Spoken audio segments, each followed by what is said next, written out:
তাই আমি আবার রাজনীতি না করে, রাজনীতির ঊর্ধ্বে উঠে মমতা বন্দ্যোপাধ্যায়কে দিদি বলে সম্বোধন করে আবার বলবো যে দিদি একটা কাজ করুন, না হলে এই যে ছেলেগুলো, যে মেয়েগুলো জেনুইনলি চাকরি পেয়েছে তারা তো মরতে বসেছে।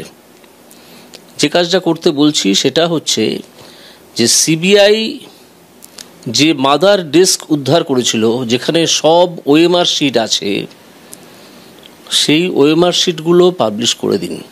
এই ওএমআর শিটগুলো স্কুল সার্ভিস কমিশন বলেছে যে সিবিআই যেহেতু উদ্ধার করেছে আমরা এটাকে ডিনাই করছি না, এইটুকু বলেছে।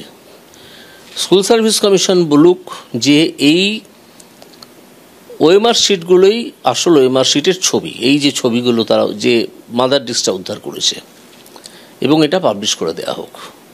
এই পাবলিশ থেকে বোঝা যাবে একটা বিরাট সংখ্যক ক্যান্ডিডেট তারা সাদা খাতা জমা দিয়েছে বা ভুলভাল প্রশ্নের উত্তর লিখে বেশি নম্বর পেয়েছে, এগুলো সব বুঝে নেওয়া সম্ভব। এটা এখন করা সম্ভব, যে কোনো কারণেই হোক, আগে করা হয়নি। এবং স্কুল সার্ভিস কমিশন সিবিআই এর উদ্ধার করা এটাকে মেনে নিয়েছে, শুধু এইটুকু বলেনি যে আমরা এটা অ্যাকসেপ্ট করছি, আমরা ডিনাই করছি কথা বলেনি। তো এইটা পাবলিশ করলেই অনেক জিনিস পাওয়া যাবে, অনেক। আমি শুধু বলছি যে দিদি আপনি ওইটা পাবলিশ করার নির্দেশ দিন, তাহলেই দুধ কা দুধ পানি কা পানি হয়ে যাবে। এবং সেখানে আবার এই যে ক্যান্ডিডেটগুলো পাশ করে চাকরি করে পেয়েছে, জেনুইন ক্যান্ডিডেটগুলো, তাদেরকে আবার পরীক্ষায় বসার যে নির্দেশ সুপ্রিম কোর্ট দিয়েছে, আবার পরীক্ষায় বসতে হবে না। যারা টাকা দিল তাদেরও চাকরি গেল, যারা টাকা দেয়নি অর্থাৎ ঘুষের টাকা দেয়নি তাদেরও চাকরি গেল। মাঝখান দিয়ে যারা টাকা নিল তারা আজকে কিন্তু দাঁড়িয়ে দাঁড়িয়ে দাঁত ডট ডট ডট, তারপরে শব্দটা ইউজ করলাম না, একটা সোশ্যাল মিডিয়ায় আমি দাঁড়িয়ে কথা বলছি। অর্থাৎ এই 26,000-এর পরিবার আজকে পথে নেমে এসেছে, কিন্তু যারা টাকা নিল তারা তাদের পরিজনদের সঙ্গে আনন্দে কিন্তু দিন কাটাচ্ছে। অভিজিৎ গাঙ্গুলি একটি সুন্দর সমাধান বলে দিচ্ছে কিন্তু, আর সেই জন্যই তো এই ভিডিওটি আমি গতকাল প্রায় 15 থেকে 20 বার আমি শুনেছি, আর আপনাদেরও এই ভিডিওটি শোনবার আমি অনুরোধ করছি। কারণ যে 26,000-এর চাকরি চলে গেছে না, একটি সুন্দর সমাধান দিয়েছেন কিন্তু অভিজিৎ গঙ্গোপাধ্যায়, এক্স বিচারপতি। কারণ এই 26,000 কেসটাকে যদি কেউ সব থেকে ভালো জেনে থাকে সেটা হলো কিন্তু অভিজিৎ গঙ্গোপাধ্যায়। আর তাই তো বলতে পারেন মুহূর্তের মধ্যে সমাধান দিয়ে যাচ্ছে এই ভিডিওটিতে। কথায় বলে সমস্যা নিয়ে চিন্তা করতে নেই, সমস্যা সমাধান নিয়ে চিন্তা করুন।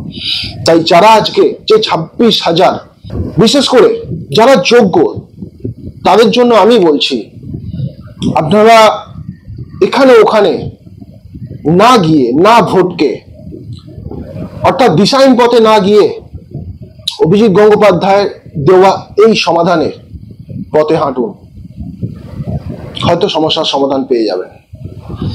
তো চলুন কি বলছেন অভিজিৎ গঙ্গোপাধ্যায় আরো বিস্তারিত আমরা এই ভিডিওতে শুনি আর দেখে নিই। সিবিআই দু জায়গা থেকে উদ্ধার করেছে, দুটো জায়গা থেকে করে সেটাকে ট্যালি করে দেখিয়ে দিয়েছে যে দুটোই এক। সুতরাং এখানে জালিয়াতির কিছু নেই। যাকে কাজটা দেওয়া হয়েছিল তার কাছ থেকে উদ্ধার করেছে, তিনি যাকে সাবকন্ট্রাক্টে কাজটা দিয়েছিলেন তার কাছ থেকে উদ্ধার করেছে, দুটোকে মিলিয়ে দেখে নিয়েছে দুটোই এক। তার মানে এদিকে আসল ডকুমেন্ট হার্ড কপিগুলো তো পুড়িয়ে ফেলেছে, তাহলে এখন আছে শুধুমাত্র ওই স্ক্যান কপি। এইটা শুধু স্কুল সার্ভিস কমিশনকে অ্যাকসেপ্ট করতে হবে যে হ্যাঁ যেটা সিবিআই উদ্ধার করেছে এটাকে আমরা অ্যাকসেপ্ট করে নিচ্ছি। শুধু এইটুকু বললেই 80% কাজ হয়ে যায়। শুধু এইটুকু বলার অভাবেই এই জটিলতার মাথাচাড়া দিল। একদম একদম। কেন বলা হলো না, কি বলা হলো না, আমি আজকে সে প্রশ্নে যাচ্ছি না। পরে হয়তো 2-3 দিন বাদে আমি সেই প্রশ্নে আরও পরিষ্কারভাবে আপনাদেরকে বলতে পারবো, এবং তখন কিছুটা হয়তো আক্রমণাত্মক হলেও হতে পারি। এবং এই যারা আজকে কথা বলছেন, বড় বড় কথা বলছেন, তারা কেউ কিন্তু আমার চেয়ে বেশি এই বিষয়টা জানেন না। কেউ জানেন না।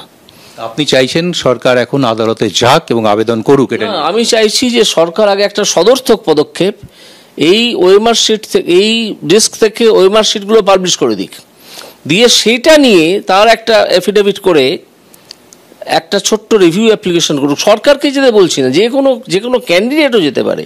এটা পাবলিশ হয়ে গেলে যে কোনো ক্যান্ডিডেট বা 5-7জন ক্যান্ডিডেট একটা গ্রুপ তারা তৈরি করে নেবে, নিয়ে স্কুল সার্ভিস কমিশনকে কপি দেবে, গভর্নমেন্টকে কপি দেবে, দিয়ে তারা নিজেরাও গিয়ে বলতে পারে যে হুজুর এটা রিভিউ করুন, কারণ এটা তখন দেয়া হয়নি, আমরা দিইনি তা তো নয়, স্কুল সার্ভিস কমিশনের দেওয়ার কথা ছিল বা রাজ্য সরকার দেওয়ার কথা ছিল, তারা দেয়নি বা দিতে পারেনি। ঠিক আছে, তো এই যদি হয় তাহলে আমার ধারণা এই যে বৃহৎ সংখ্যক ছাত্রছাত্রী যারা জেনুইনলি পাস করেছে তাদেরকে আবার পরীক্ষায় বসার যে অগ্নি পরীক্ষা, সেখানটায় যেতে হবে না, ইন্টারভিউ থেকে শুরু করতে পারবে। এবং তাদের যে মার্কসগুলো কোন পরীক্ষায় কত পেয়েছে সে তো আজ থেকে 5 বছর আগে যা ছিল আজকেও তাই আছে, সেখানে তো আর কেউ চেঞ্জ করতে পারছে না, সেইটাই হবে। আর ইন্টারভিউতে কিছু প্রশ্ন হবে, এই করে আবার একটা লিস্ট, আমি প্যানেল বলবো না, লিস্ট তৈরি করে বলে দেওয়া সম্ভব যে এরা হচ্ছে জেনুইন, এবং এর বাইরে যারা আছে সেটাকেও সহজেই বাদ দেওয়া যাবে। কারণ বাইরে আছে 4 ধরনের লোক, যারা শূন্য খাতা জমা দিয়েছে, যারা এক্সপায়ার প্যানেল থেকে পেয়েছে, এইরকম আরও 2 ক্লাস যারা ফেল করেছে। আবার দিদির কাছে আবেদন জানাচ্ছি, দিদি আপনার কাছে আমি করজোড়ে আবেদন জানাচ্ছি, এই ছেলেগুলোকে আর ভোগাবেন না, তারা অনেক ভুগেছে, আর নয়। এইবার এটাকে দ্রুত একটা কমিটি আমি তৈরি করতে সাজেস্ট করেছি, এবার ওনারা তাতে কাকে রাখবেন না রাখবেন তা আমি জানি না। তবে আমি ব্যক্তিগতভাবে থাকতে ইচ্ছুক এই কারণে যে আমি প্রথম থেকে শেষ অবধি বিষয়টা জানি, কারণ প্রথম এই ধরনের মামলা আমি শুনতে শুরু করেছিলাম। এবিপি আনন্দকে দেওয়া এই সাক্ষাৎকার